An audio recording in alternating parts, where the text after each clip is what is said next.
Hi there, this is your friend Anna, and the question that I've been getting the most from all of my friends is what are we wearing?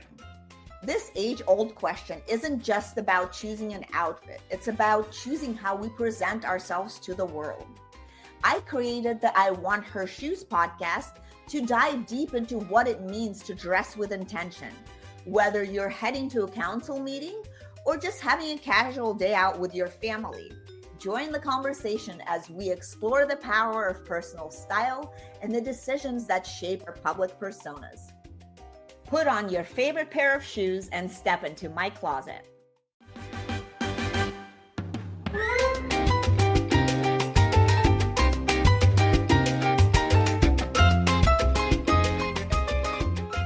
Welcome back to I Want Her Shoes podcast, where real women share real stories about growth, glow-ups, and redefining power in our own shoes.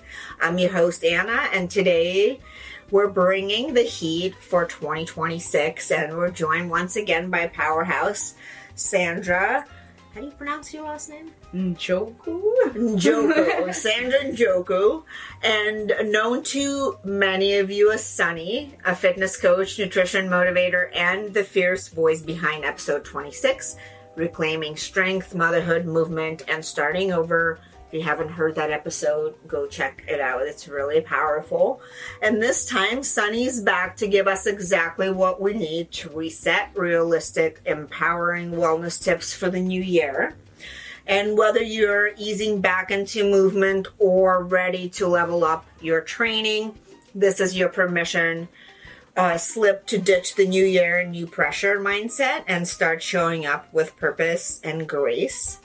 So let's talk about movement, nourishment, mindset, and the self-worth that holds it all together. So I'm really excited to have you back here, Sandra. Thank you so much for having me back. It feels like home already. I know. Yeah, I know. And I'm really excited to really dive into this new year topics, especially with fitness and nutrition, because a lot of people are resetting, and a lot of the time people fail miserably, right? So yeah, a lot of people like set up all these fitness goals, right? And maybe a lot of the time they're not even really realistic, right? So why don't we dive right in and talk about like why do most of these resolutions fail? Yeah, so you're totally right. Every January, people come in with this huge wave of pressure, I think also peer pressure, of reinventing themselves overnight.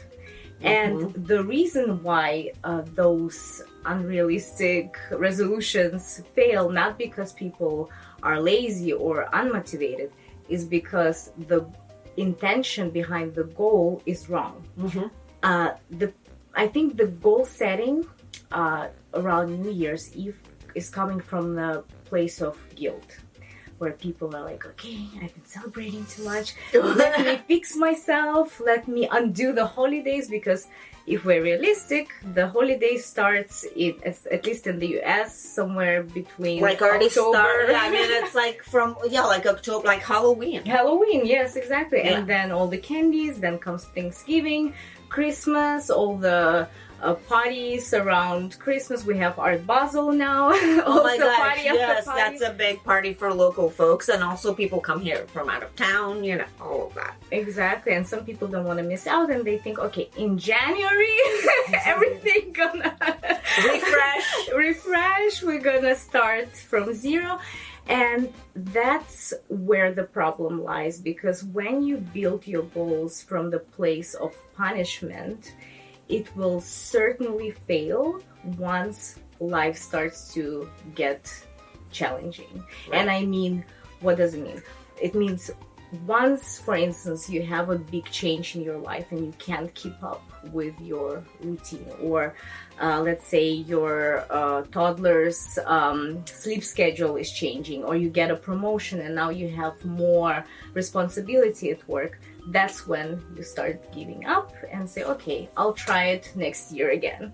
So that's why if you want to set goals that are realistic and you want to achieve them, you need to go deeper. You need to go really deep and ask yourself a question. Why do I need this? What is my real why? And you have to give yourself an honest answer, and not the cutesy one that everyone expects from you. Like, oh, I want to look cute in this dress. No, the answer that really hits you into your gut. And I mean by that, such as, example, I want to run after my kids without losing my breath, or I want to finally be in the pictures. And those are not made up scenarios that I'm telling you right now. It's real fitness goals that some of the women were sharing with me when we had an initial consultation call. And I was so appreciative of their honesty, because it's very deep to have those goals. It's their pain points. And that's exactly those people who would have the most success with their fitness goals, because they're coming from that dark place, if you will, where they want to achieve real goals because their why is really valuable and not superficial. Yeah, no, and I could share my goal, my why, and I actually don't really like doing things during New Year. I kind of like to do them anytime, right? Yeah. I decided to just get back in shape because it was just time to do it, and I wanted to do it before the end of the year versus like at the beginning of something, so I think you could do it anytime. You don't need to have some kind of a reset or anything. It's just the time where a lot of cultures and people tend to do it. But I think, as you said, you have to really want to do it. You can't just follow the herd. The herd, exactly. Because it just because everybody's doing it, like it's the same kind of, I feel like a lot of people do like dry January or like, why are you doing it? Did you really drink that much? Or maybe you didn't, you know what I mean? Like you're just doing it because it's like because it's a trend, exactly. Yeah. So that's why for January, I advise to everyone to set their goals or come from the place of love and not guilt or punishment. I love that. That's like very positive. Like because you have to be more kind with yourself and not be. I always, because I work a lot with moms, I always say the way you talk to your kids when you're in a loving mood, of course, talk to yourself the same way. Even when something is not going right with your fitness journey, there will be always setbacks, but that doesn't mean that you have to make a hard stop and say, okay, I will try again later. Right. Just pause, take a little break, but then you can always come back where you started.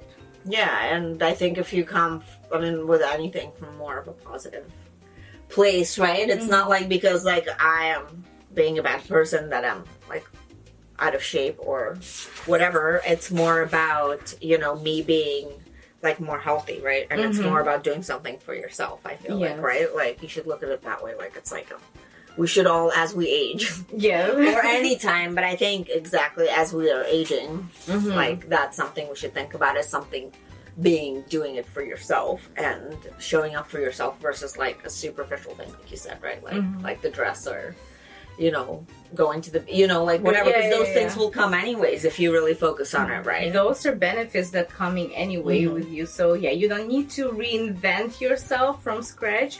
You just need you who's aligned with your goals from a deeper place, not superficial, and also who's kinder to yourself during that journey.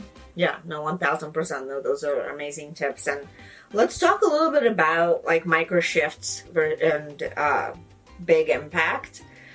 How tiny habits really build consistency, even if you can fall off. So maybe you could talk a little bit about that and some tips that you have, how to structure workouts that fit your season of life as well.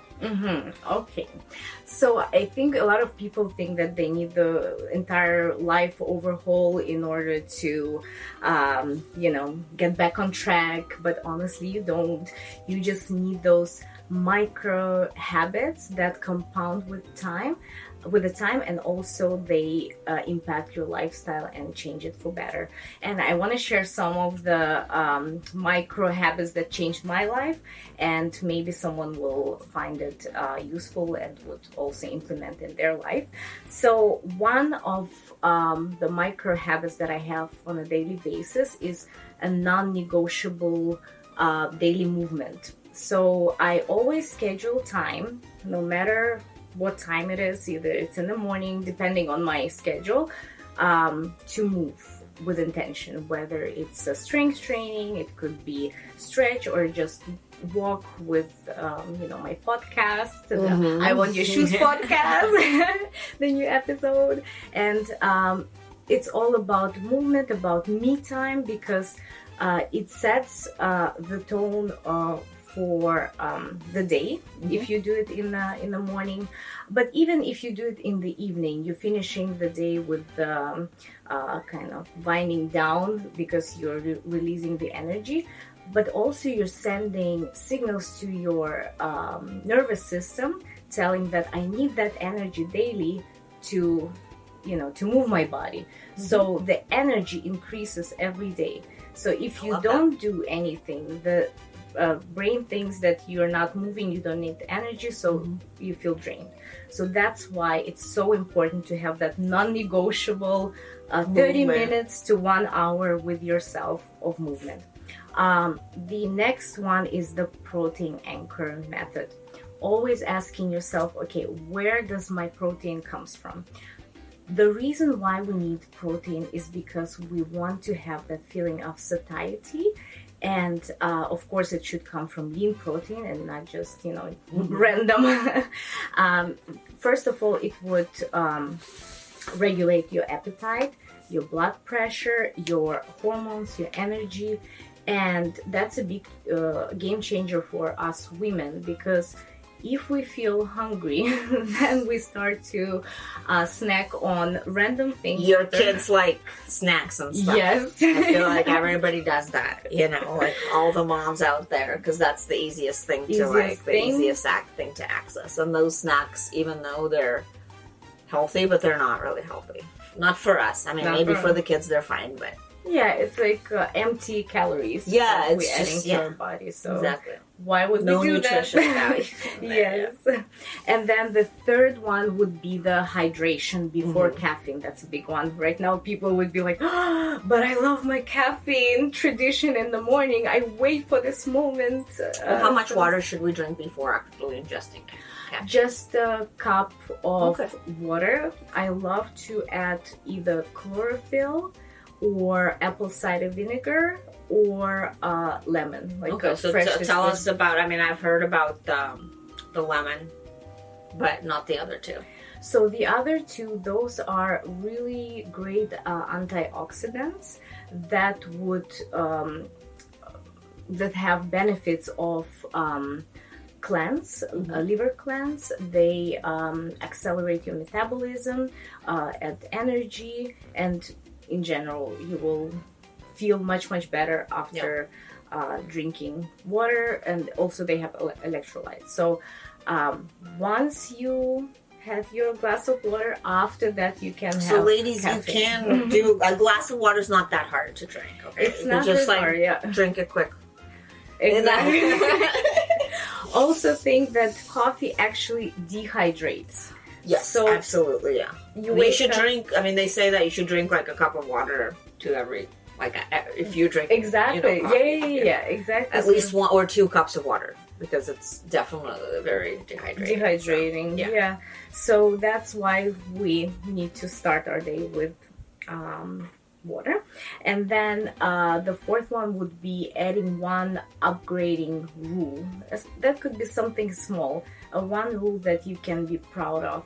For instance, if I'm thinking of scrolling in the evening, think, okay, what would better version of me want at that moment?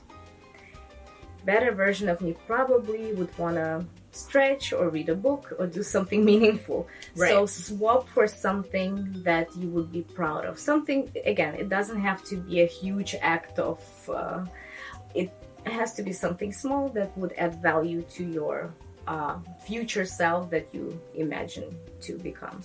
And then lastly, the evening recovery ritual. Probably I would be the 10,000th person who would say you have to prioritize your sleep. Of course, yeah. Because recovery and actually transformation happens not in the gym, it happens during the recovery period. Yeah, absolutely. When you sleep, when you doing something restful for your body, for instance, going to a spa or doing saunas, so something that helps you with your muscle recovery, with your mind recovery. I remember when I was in bodybuilding, my coach would really be angry at me, would be mad writing me when I would answer her around 11:30 p.m. Why I'm not sleeping, why I'm not recovering, I'm not gonna achieve those goals. So that's why it's very important to prioritize it and really think of taking your magnesium in the evening, maybe listening to some music that would bring you down, less scrolling, less answering emails. I'm talking to myself right now. Hey, I think we can all, talk to ourselves and do less of those things. Do less of those things, yeah. And as you said, it's like the habits, the little habits and stuff that kind of help us do that, right? Yes. And let's talk a little bit more about nutrition. You talked, a little bit about protein and taking some magnesium. Maybe we could talk a little bit more about what a diet kind of should look like for somebody that's, just like trying to be healthy and not really following any kind of diet fads or trends or those kind of things. What is it that Sunny eats in a real, in a day? In a day. And disclaimer, I'm a real person. Yes, and the foods also, I think, for women in winter, I mean, we don't have a winter in Miami, but most of the other places in the world, they do have winter. They do have winter. So do you change your diet during the season, or like what do we do?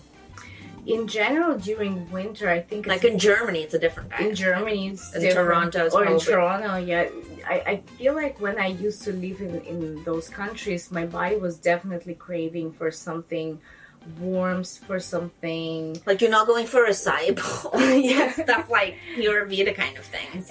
Exactly. So it's very important to focus on foods that really nourish your body. So go for soups, stews, something warm, something nourishing that would not only give you a feeling of satiety, but also warm your body from inside out. But also, of course, very important to think about your proteins, your fats. Definitely in high fat, because again, fat gives you energy. But if you are eating, for instance, fats, then try to reduce the amount of carb. Because otherwise, if you combine carbs and fat, that's the worst combination. Sorry, ladies, even though that's like yummy, but exactly, it's not healthy. But in general, what I eat in a day, for those who are more in a warm type of climate, I definitely, again, start the day with the warm water, then I have my coffee. After that, I'm always thinking, okay, I need some protein to start the day with the energy. And why just a quick question about the water being warm. Does it have to be warm? Not going to be cold. Sometimes I also drink it cold, to be honest, but I read scientific study that warm it's like water easier on digestion. Okay. Yes, so there are some scientific proof that it's better than the cold water. So that's why I was following this advice. But sometimes you just have any water that especially here, it's kind of, if it's really hot, yes, it's kind of hard to have to have warm water. Yeah, it's not really attractive to drink. So yeah, any water is okay, I think, probably, right? Because you're getting water, right? Yes. I think for many people, just start drinking water in general, already overcoming, that hurdle of Being hydrating exactly, themselves. So drink any water. Also, I know that many people telling me that I don't like water, I don't like the taste of water. Just add those electrolytes that with the taste, they have with the flavor. So if you're not really into plain water, so there are ways to ingest water. To ingest water. Not coffee. Coffee does not count as water. Yeah. It doesn't. Sorry. No. Darn. We're drinking so much water, Yes. And then about the breakfast. So usually I have egg white omelet because I always need my protein. I try to, again, it's for everyone different, but I try to have approximately 130 grams of protein per day. So it's very important for me to incorporate protein in each meal and even snack. After that, I usually have lunch. It's protein, carbs, and veggies. So for instance, it would be salmon, rice, brown rice, and broccoli or asparagus. Sounds healthy. To be honest, I don't know. Maybe with the time, I just learned to enjoy it, or it's all about seasoning. Seasoning, exactly. I all add of that, seasons. right? And for me, it's very important to have a quick meal that is easy to prepare, because us busy women, we don't have time to, do a whole thing. gourmet. Can't make a full meal. And it's hard to do that on the go. So Yes. And if I'm in the car, I always have something in my bag, something like nuts, like a trail mix or protein shake, which I always advise to drink right after the training within 30 minutes. It helps you to refuel and with muscle recovery. So very important to have it if you have, active lifestyle. yes, But also if you don't move that much, but you don't get enough protein, I also recommend protein shakes because, again, a lot of people don't get enough protein in general, daily. yeah. And I guess women 30 to like 45 or 50, how much protein should they have per day? It grams. depends on their weight and how active they are. Okay, so there's like a little bit Depending. of science behind There it. is a little Data bit and of- stuff you have to put in. Exactly, yeah. So, but usually it's 1 gram per 1 kilo of. But again, depends on how active. For instance, for those who are more active, I always recommend a little bit more, 1.2 grams. So, But can you have too much protein? you can, because it would, for instance, what happened to me from my own experience during the competition 10 years ago.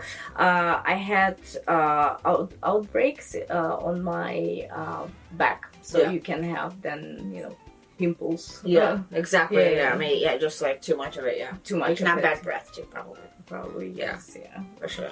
So You have to find like the right balance, ladies, for that, right? yeah, there are a lot of macro calculators, macronutrient calculators. I know that many people don't like to track their macros, but I always advise, because it's part of biohacking, if you will, to know what is the right amount of fats, carbs, and protein that your body needs in order to have the right amount of energy to achieve your fitness goals, to build muscle mass, to lose the body fat. So that's why it's important to track at least for a month to know. Then you will get into a habit. Right. And from there, you would already approximately know your portions, how much protein you need, what to eat.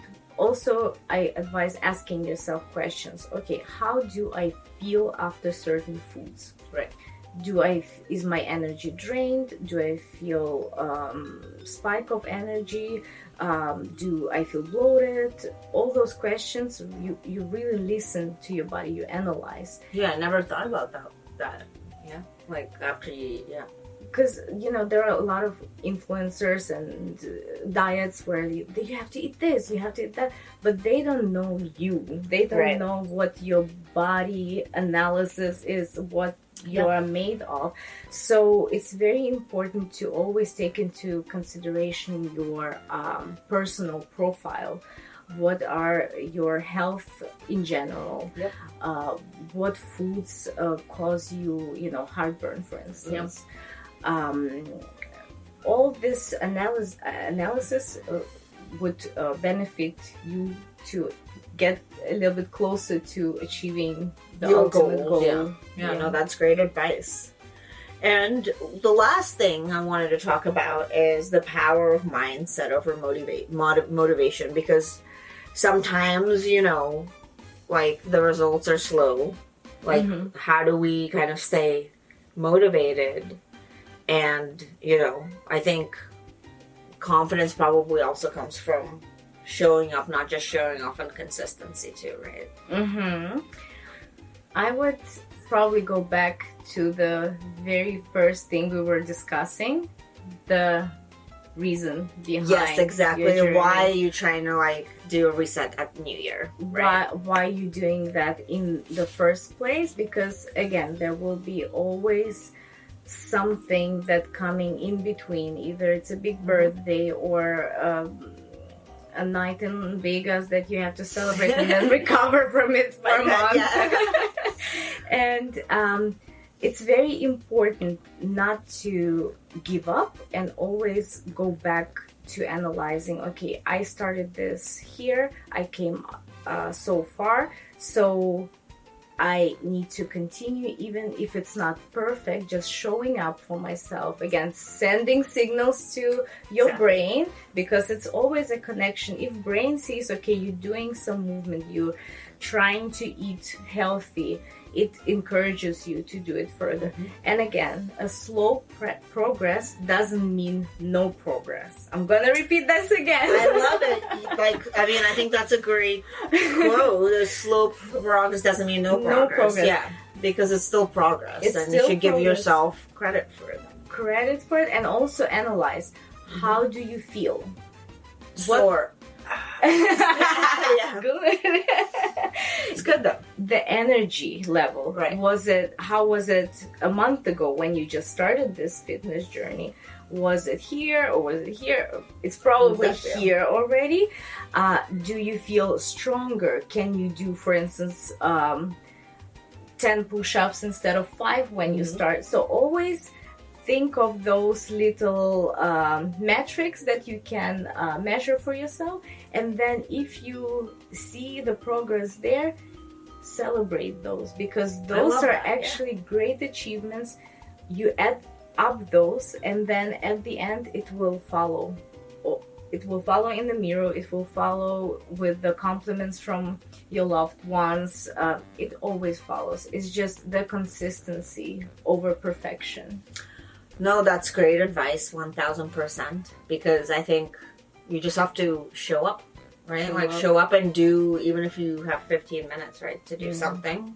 It might take longer, but if you consistently do it, then you will see results. And then I think once you see those results, then you do more of it. Yeah, exactly. Because then you're like, now it's working, then you're even more motivated. So then you actually are enjoying it more and stuff.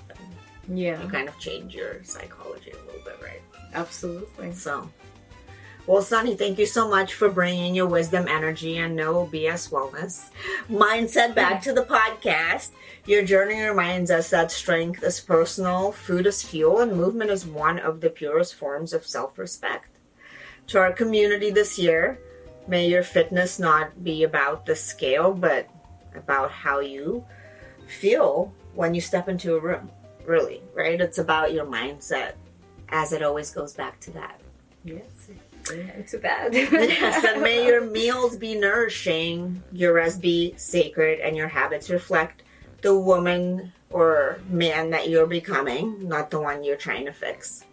And we're never really starting over, we're starting stronger, right? And I love how you said that in the other podcast.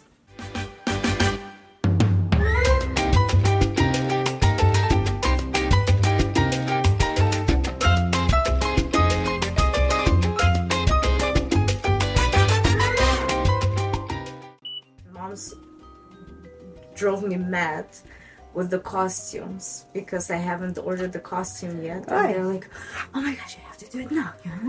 And I'm like, let me breathe. I just received my passports back. You know, they don't even think about that kind of No, thing. They're no, just no. thinking about their own agendas, right? Exactly. So don't take it personally. No. But it's a lot of commitment for this dance stuff, huh? Once you stop liking it, you're like, yes. Yeah. Bye. You know how much money it's gonna save us? Like, I mean, I'm besides, sure. I'm gonna make the same, you know? There you go. Yeah, because I mean, hey, girls and boys are both expensive, I feel like. Yeah. Kids in general. Kids in general. Yeah. That's an expensive hobby. Yeah.